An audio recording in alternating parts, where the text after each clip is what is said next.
Guys, welcome back to the Bomb Podcast.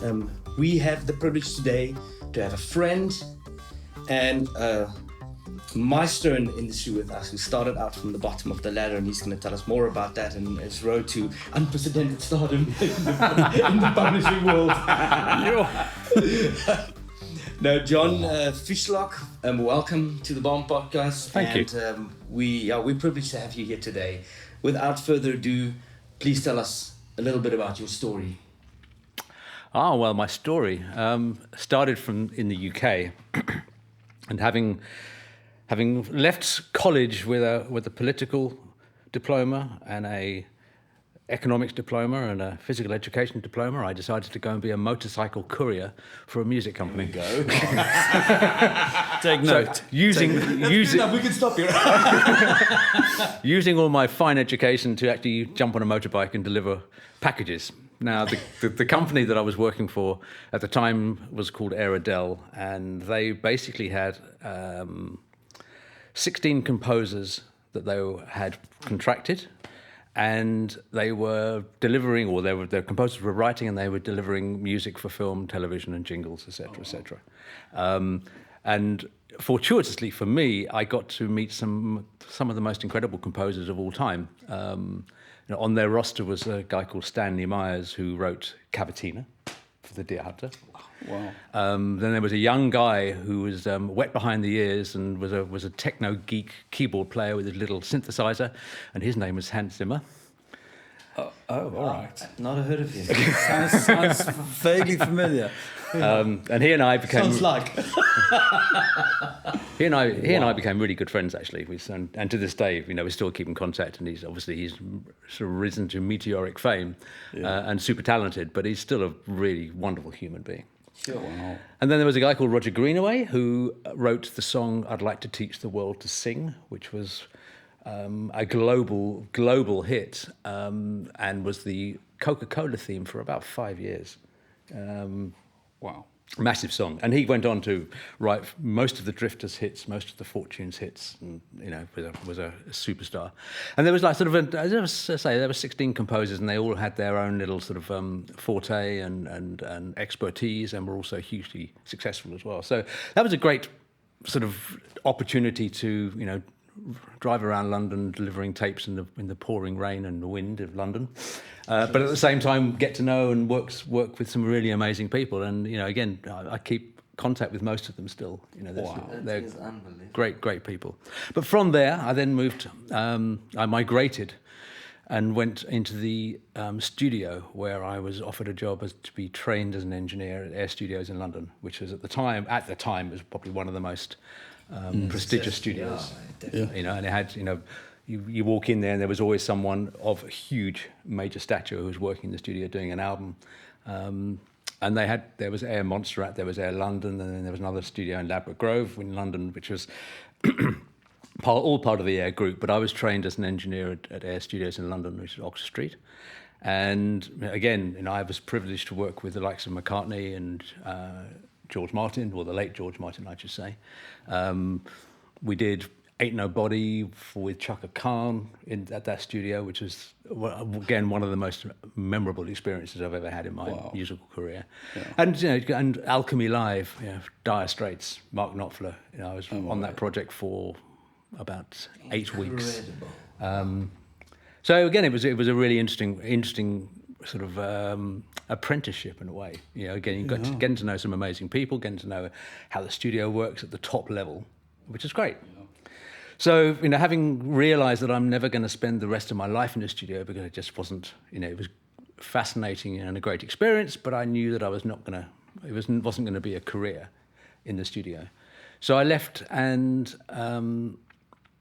made myself unemployed for a couple of months. Just took some time off because we were working 7 days a week, as a studio does, 16 hours a day, sleeping in the studio because the taxi back home would take too much of my sleep time up. So, so many a night on the couch in the studio was my life. I thought you were going. I thought you were now going to say it would take too much of your money to drive home. That was also true in those days. Absolutely. So I made myself unemployed. I'd spent some time off and went to America and then came back and then went down to my local pub and bumped into a guy called Stuart Slater, who at the time was the managing director of Chrysalis Music Publishing. And he was having a drink with his girlfriend, who happened to be a session singer that I happened to get to know in my very first job at Airedale, when she was doing a session, and I just happened to know Stephanie, and I said, Stephanie, that's you, and this is Stuart. And so he and I got talking, and he said, oh, well, my general manager has just left. I'm looking for someone to take over as a publishing manager. Would you be interested? So I said, well, I don't know anything about publishing, but hey, why not give it a go? So that got me into publishing, and from there on, it was like that. I stayed there because I just felt very comfortable. I loved working with songs. I loved working with songwriters. It had a very different approach to being an A&R manager in a record company, whereas you're judged on your last record, and if the record is a failure, then there's nothing you can do about it. And if you have 2 or 3 failures, then you're out of a job. But with publishing, a song is a great song is a great song. And if it doesn't work with that artist, it can work with somebody else. So it has an infinite possibility, a song. And then coupled with the fact that composers tend to have less egos than artists, which is much more enjoyable to work with. That will not be edited. It's going on record. Yeah. So, edited. So I landed in publishing, and it felt good. I enjoyed working in publishing. I got to know some amazing writers. Out of it, I was one of our up and coming wet behind the ears writers was a guy called Simon Climie. Wow. And at that time, Simon was just very young and very eager to learn, and we loved his music and we loved his songs. So we sent him to Nashville, and we put him into songwriting collaborations, et cetera, et cetera. He came back, and one of the songs that Kay came back with, we all were just literally falling over. It was just the most incredible song we've heard from anybody for a long time. So we decided to send it over to Clive Davis, and Clive Davis was the president of Arista Records in New York at the time, and it landed on his desk on the day that he was looking for a song for Aretha Franklin. So he said, this is perfect. I'm going to get Aretha and George Michael to sing it. And the song was I Knew You Were Waiting for Me. And that was my first #1 in publishing. Oh, my. What a story. So that was amazing. Wait, what year was this? Oh, blimey, you're asking me now. I actually don't know. I can't remember. It must have been... Mid-80s, maybe? Mid-80s, yeah. Probably early to mid-80s was around the time. And of course, that was a meteoric frame. And one of the most incredible things about that was that we had been pushing Simon so hard with the record labels, trying to get his songs placed with an artist here or an artist there. You know, that single came out. It was obviously a global #1. And all of a sudden, everyone was calling us saying, has Simon got any new songs? So what we did, we farmed out all the old songs that we used to be, and they got them placed, you know, and we had a string of top 5 hits in the UK on the back of his back catalogue. Oh, wow. And of course, then he signed. Then it was Climie Fisher, had his own record deal with EMI, and then the rest is history. But that was the catalyst for his career, and it was also for us it was just the most amazing #1 to have. What a massive song. So yeah, I mean that was my experience of publishing, and so I thought I like this, I'll stay in it. So I went from there. I went from Chrysalis. I then got poached and employed by MCA Music Publishing. Had 3.5 glorious years there, and then It's London-based. all London-based. And then I got clever and thought I'm going to actually do this myself and have my own publishing company and management company. So my partner at MCA and we both left, and we started up our own publishing company, and we foolishly attached a management company to it.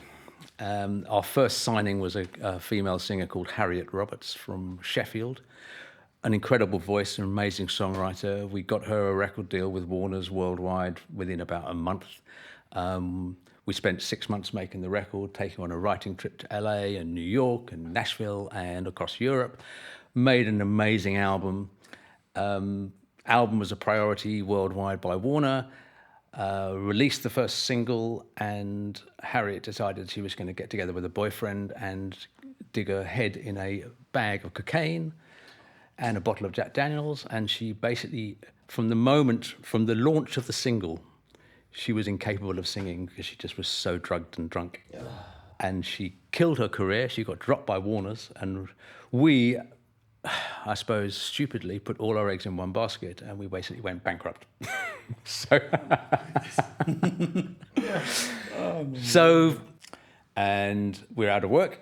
And fortunately for me, Polygram Music Publishing, which had started about 6 months prior to the company going bust, they were looking for new people, so they offered me a job. So I was back in publishing, working for a major company, and that was another 3.5 years of absolute bliss. Again, it was in Polygram's heyday, in the Polygram Group's heyday, where nothing they put out was less than a huge hit. You know, whether it was String Out Sister, or it was Wet, Wet, Wet, or it was James, or everything we released was huge. And the publishing side was all part of that as well. And we signed Lighthouse Family, which is a massive global hit. We had, who did we have? I'm trying to think now.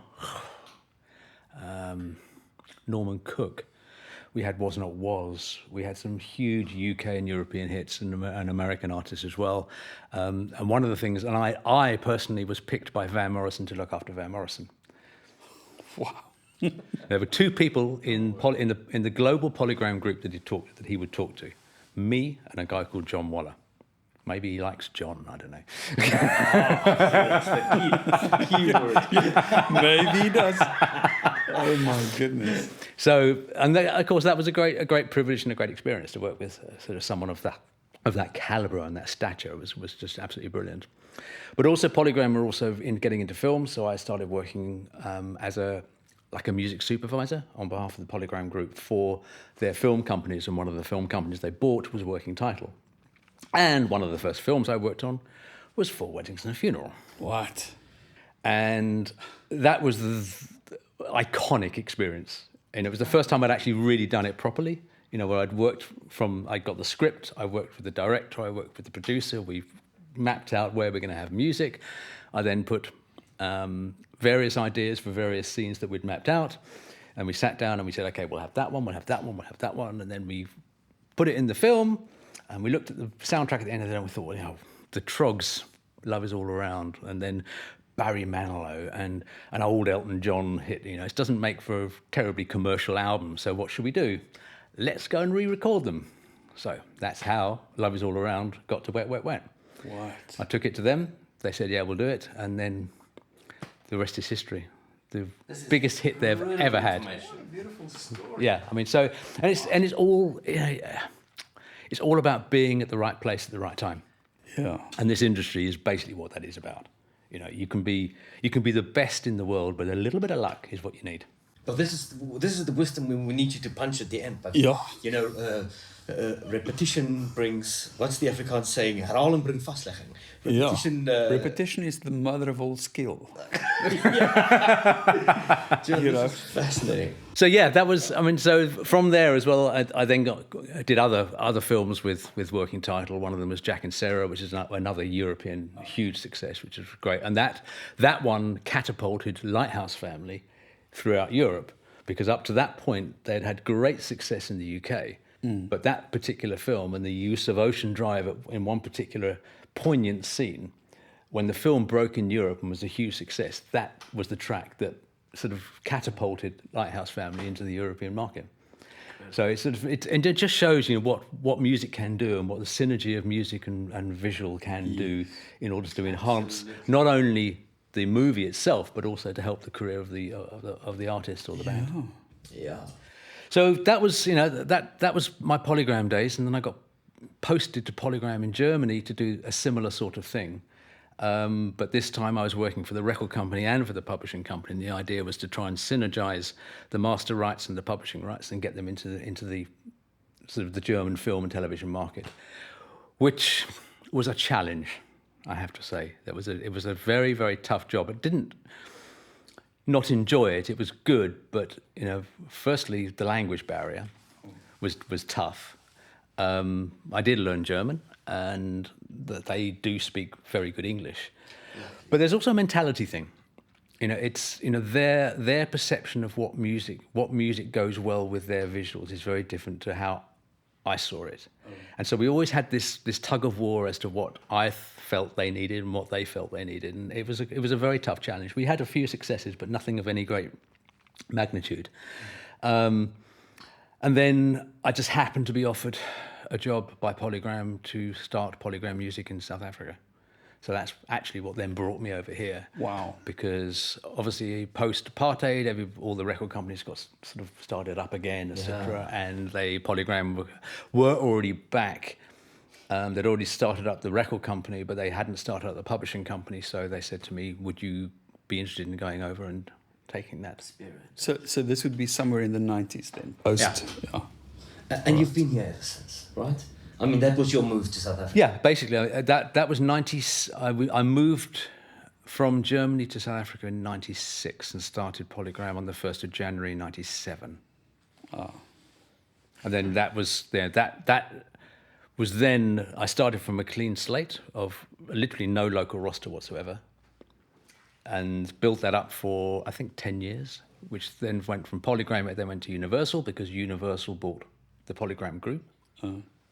And then in 2010, no, it's 14 years, in 13 years. In 2010, I left Polygram or Universal and started on my own publishing company, Active Music, which is where I am now. Wow. This is how you know me. Don't you? So that's a elongated potted history. It's a fascinating history, my goodness. From driving a motorbike, delivering whatever you deliver, cassette tapes. And now the audience wouldn't even know what a cassette tape is. Well, exactly. Well, actually, I think this audience might know. If you're listening to this podcast, you probably will. Yeah. John, so maybe just to bring it into the bigger conversation as well, the whole business of music that we're talking about, the online thing, the internet has brought about so many new things into the world of music. Yeah. But publishing remains. But maybe just in a nutshell, what exactly is publishing, and why is it important? Publishing is essentially the protection and management of the intellectual property of the composer. So a composer writes a song, and that's a copyright. It's a piece of intellectual property. And yes, a composer can look after that, him or herself. There's nothing stopping you from doing that. But it's really a question of whether you want someone who knows what they're doing, who can make sure that the song is protected, the song is notified, it's registered, that the income that it is generating is collected correctly, is collected in its entirety. Wow. And that ultimately the income is processed, it's checked, it's double-checked, the policing of the income is done, and at the end of the day, the composer receives his or her royalties for whatever song in whatever medium, whether it's a performance on radio, or whether it's a stream, or whether it's being licensed to somebody for use in a commercial or a TV program or something. So it's a publisher essentially manages that on behalf of the composer. There's a lot of misconception about a publisher. People say, I've signed to a publisher and the publisher owns my copyright. The copyright is never owned by a publisher. The publisher is the representative of that copyright, which is owned by the composer or composers. You never not own your piece of intellectual property. It's created by you, and therefore it's owned by you. And you're just saying, Mr. Publisher, I'd like you to be the custodian of that copyright on my behalf, to make sure that it's managed properly, administered properly, etc., etc. I remember for me, when I was, starting out in songwriting, to the kind of paradigm shift that I had to make, understanding that a song wasn't just a song, but it's an asset that can be exploited, as opposed to just this emotional thing, you writing a song. But now a publisher comes along and he sees the value of that, and he can help the... Absolutely. Look, there are two sides to publishing. The one is the admin, which is the nuts and bolts. And if you can't get the admin right, if a publisher can't admin correctly, then everything else you put on top of it is a waste of time. So your core business is to make sure that the copyright's protected, the copyright is registered, that every society around the world, every institution around the world, every user around the world knows who the composer is, who the publisher is, and where to pay if that copyright earns any money. Wow. So that you're siphoning or you're channeling all that income into the publisher, and the publisher's then collecting it, processing it, making sure it's correct, and paying it on.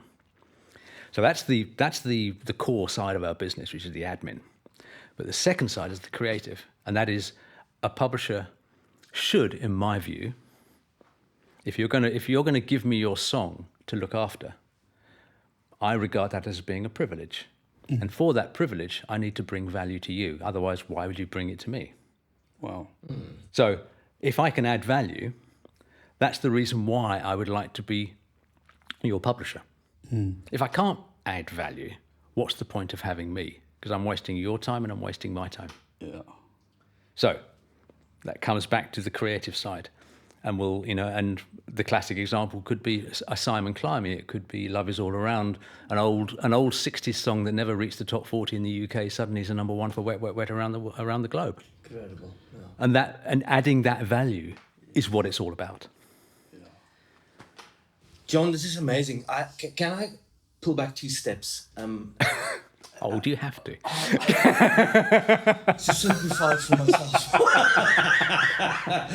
I think, especially recording artists, performing artists, there is an enormous misconception as to what exactly generates income, especially in this era where we've transitioned from a physical thing, a CD or a cassette or an LP, towards the digital age. And very often we ask musicians, "Are you published?" They go like, "No, you can just see it. It's just question marks."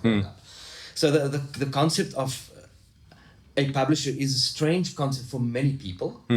For composers who understand the value, it is the essence.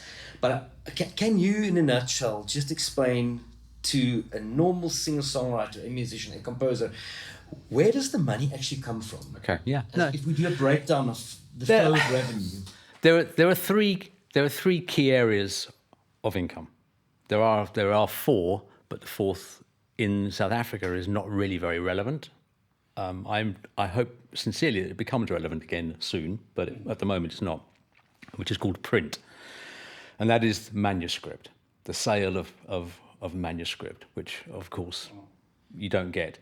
But in Europe and in America, it's becoming fast a regurgitating income stream because people are downloading from music notes or music sales.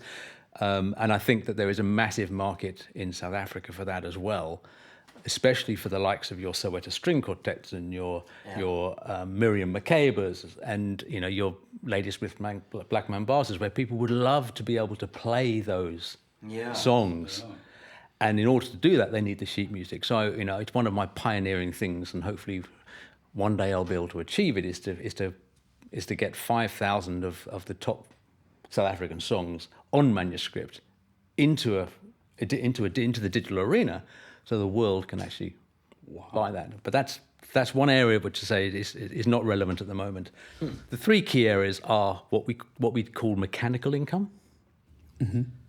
There's performance income, and there's licensing. So taking them one at a time, mechanical income, that is the royalty that is designated to a composer for the sale of a record or a stream or a download. All right. The word mechanical is very, very specific for publishing. You'll hear record companies use it for record royalties. You'll hear advertising agencies use it for whatever they want to use it for. But the word mechanical actually is a publishing definition. And where the word derives from was a mechanical transfer. So from your master tape, mechanically transferred onto your vinyl, there was a royalty for that mechanical transfer. And that's the reason why it was called a mechanical. Nowadays, the phrase is still used, but obviously a composer receives a mechanical royalty for a sale as opposed for a manufacture. And that's how the industry has changed quite a bit. It's probably about 30. But it's retained the term, Yeah, but it's retained the term. And of course, whether it's a download or whether it's a stream or a physical sale, there is a designated percentage that is allocated to the composer, and the publisher will collect that on behalf of the composer, and obviously those monies will be collated, processed, and then paid out. So that's the first one. The second is what's called performance income, and for those of you who don't know, performance income from a publishing perspective does not mean we earn money from an artist performing at a venue. Performance income is for a song that is played on the radio, it is broadcast on television, or the venue, in order to have a license to have music performed at their venue, must get a license from SAMRO, and a portion of that license is then divvied up between all of the people who play within a year at that venue. Oh, wow. So, as a composer... Pro rata? Pro rata, obviously, yeah. If another example would be if someone plays at the Cape Town Stadium, let's say Boyzone, for want of a better word, Boyzone were playing at the stadium, the stadium would have to get a license from SAMRO, and a portion of that fee will be paid to the composer for all of the songs that are performed at that show. So they don't get any of the artist's fee, but they get a portion of the license that's designated for that particular show and all the songs that are played in that show. Wow. So there's that. There's obviously radio performance, TV performance. Restaurants, they pay a license. Malls pay a license.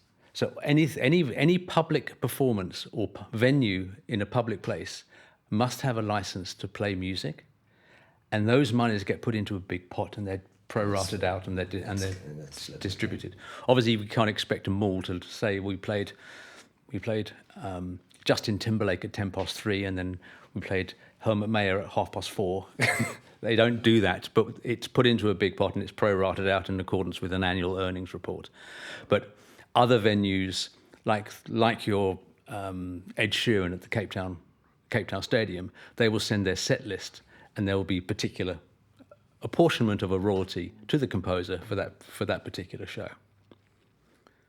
So that's the admin part, I suppose. That's the admin part.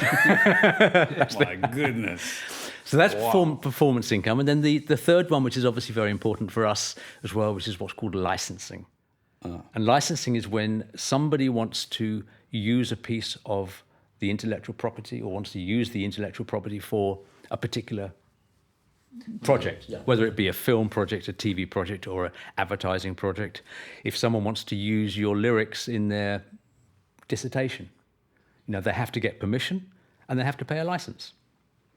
Often with education, we tend to sort of be a little lenient with that. But if someone's writing a book, let's say like a fiction book, and they want to use a section of someone's lyrics from a song to describe a scene or to be part of the scene, then they will have to get permission to do that, and there'll have to be a license. And then you then work out what that fee will be, and it won't be, if it's a John le Carré book, it will be much bigger than a book written by me. But so those are the three areas: the licensing, and you hear the word synchronization. Synchronization is essentially where you synchronize the audio with the visual. And so the music plays an integral part of the visual, and the idea is it enhances the visual, and they complement each other, and obviously makes the movie or the advert or the TV scene that much more powerful. Who needs a publisher? Let me put it that way. Does every single songwriter, composer need a publisher, or who would need a publisher? Thank you. Let's move on to the next one.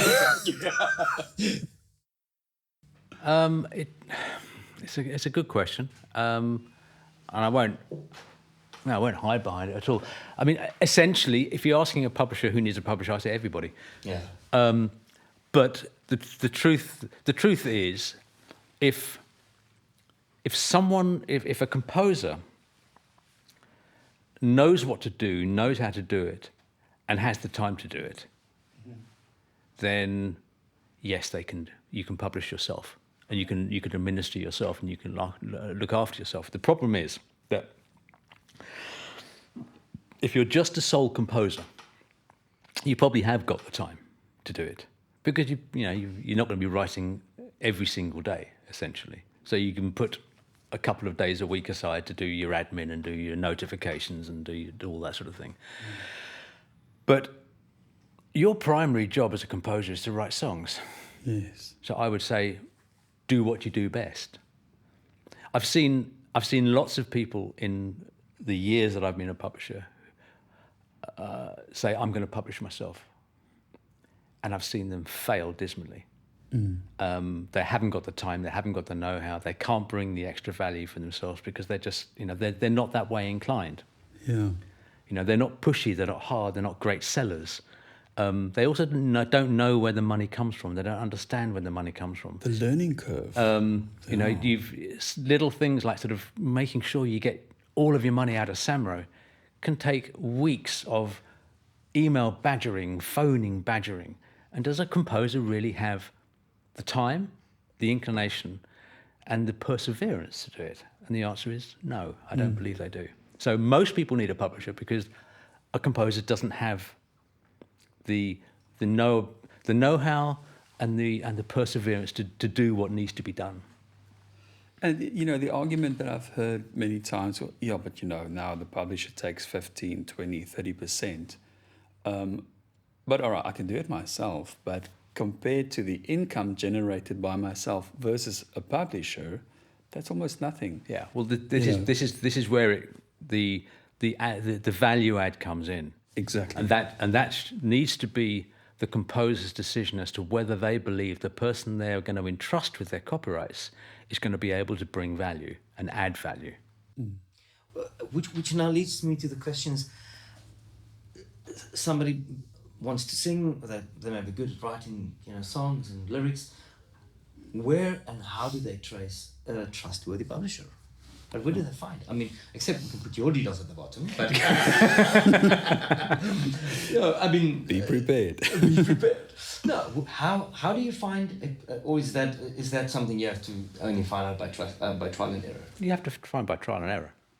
And I think you need to sit down with the publisher and talk to them and find out what they're like, find out what sort of music they're into, find out, talk to them about what sort of value they would like to bring to your career, if they love your songs or not. It's as with anything, you only want to get involved in something if you like it.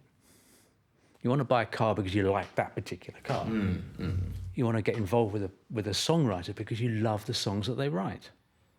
You believe in their songs, because that belief is what's going to drive you to do whatever you possibly can to be a success, or for that composer to be a success. And the other thing that is important to realize, because I've learned this over the years, it's not that value add is not just a placement in a film or a TV. It's not just pitching a song to an artist and that song being recorded by another artist and therefore generating income. That value add could be anything. It could be as simple as an introduction to another songwriter that collaboration suddenly becomes a hit. Wow. It could be going to a record company and getting an artist deal for one of your composers, negotiating it and helping negotiate that deal to fruition on behalf of your composer.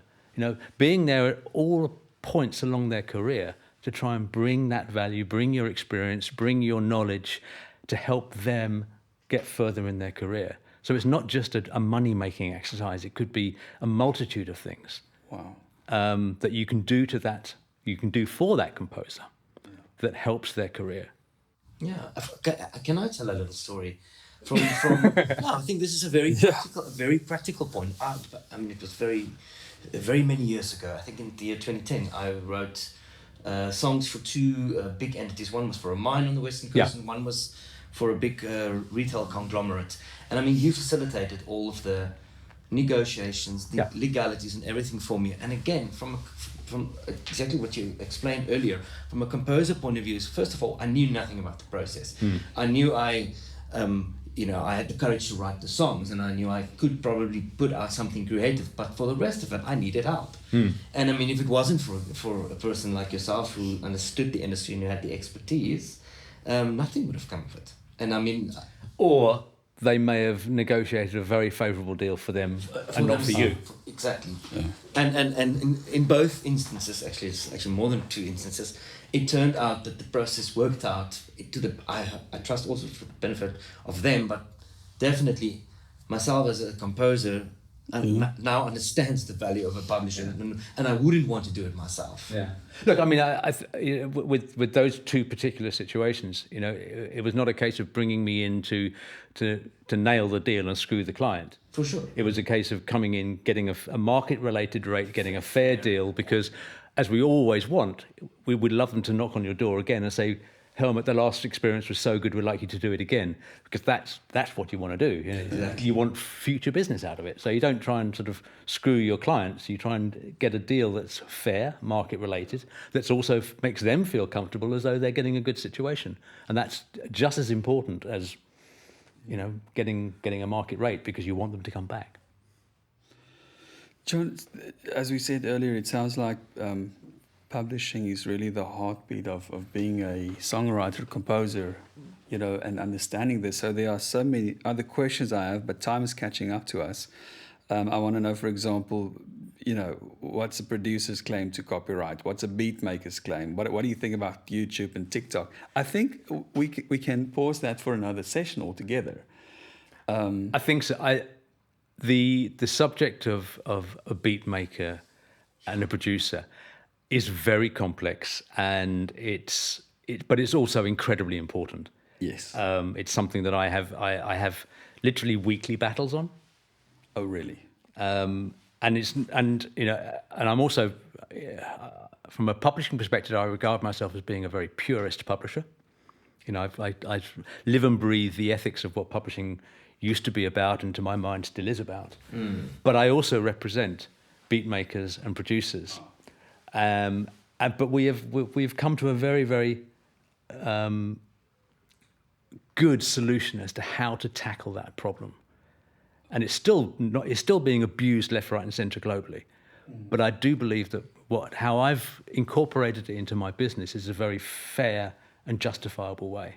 Because it's a grey area. Yeah. Right. It's so grey. It's adaptation, but is it the original musical work? Is it a new thing? Or absolutely. And there's also a huge misconception about what an arrangement is. And is an arrangement a part of a copyright? Oh, exactly. If I strip away a vocal out of a track, or the theme that makes the song recognizable per se, is that still copyrightable, by lack of a better word? What I mean is, if it's not recognized per se as a musical work, I can take a guitar, drum and bass track, strip out the vocals or the main thematic parts, and it might be so generic. The fact is, where in the copyright world? No. I mean, it's difficult. It's a very difficult and complex argument. Yeah. And I think something like the lawsuit between Robin Thicke and the Marvin Gay estate and the Farrell Williams is a classic example of that. Because the melody and the lyric of Blurred Lines bore no relation to the Marvin Gay song whatsoever. The only thing that was similar was the cowbell rhythm. And since when has a cowbell rhythm ever been a copyrightable item? That's a little bit funny. That is a little bit funny. The cowbell rhythm. Yeah. And the only reason that the lawyer from the Marvin Gay estate used that as the argument is because Farrell Williams said he was inspired by Marvin Gaye's song. Oh. And if you listen to the 2 pieces, if you look on YouTube, there's lots of comparison things. Oh, right. But there's one particular one which I use for lectures occasionally, where it just segues from one to the other. And the only thing that is similar is the cowbell rhythm. The rest of it is nothing like it whatsoever. Oh. Cowbell. And of course from that it then sort of bodes the question as now, well, if I'd written that bass line, ding a ding a ding a ding a ding a ding a ding a ding, the blues line, the classic rock and roll blues line, if the cowbell's copyrightable, then surely that bass line is.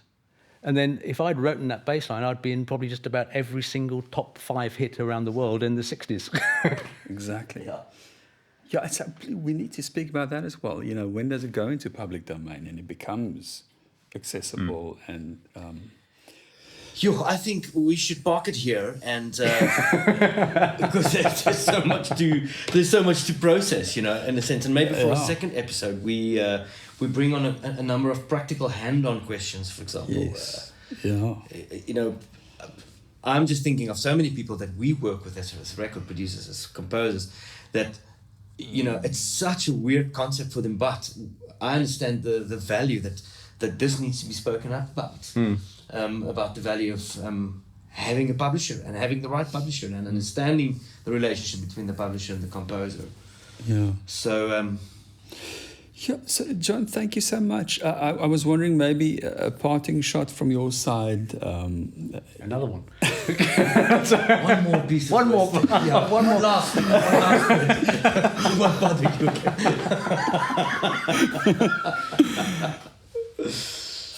Maybe for a new artist, maybe not for a new artist, maybe someone that's been in the game for years, but they've never considered publishing. What would you tell them? If you wanted to contract read and some legal advice, you would go to a lawyer. If you wanted your tax return done or your annual returns done, you would go to an accountant. So if you want your publishing done, you go to a publisher. It's as simple as that. It is as simple as that. It is as simple as that. John Fishlock, thank you so much for your time. Pleasure. And for sharing your immense experience and wisdom with us. And we look forward to having you back on the bomb. Yeah, absolutely. I mean, there's so much more to talk about. There really is. It's a very extensive conversation that we can have, and we could probably go on for weeks. Absolutely. We probably will. We've got some unfinished music business that we need to attend to. From my side as well. John, thanks for coming through. Appreciate it. And, Absolute pleasure. Oh, fantastic stuff. Thank you. You're watching The Bomb. Check back next week.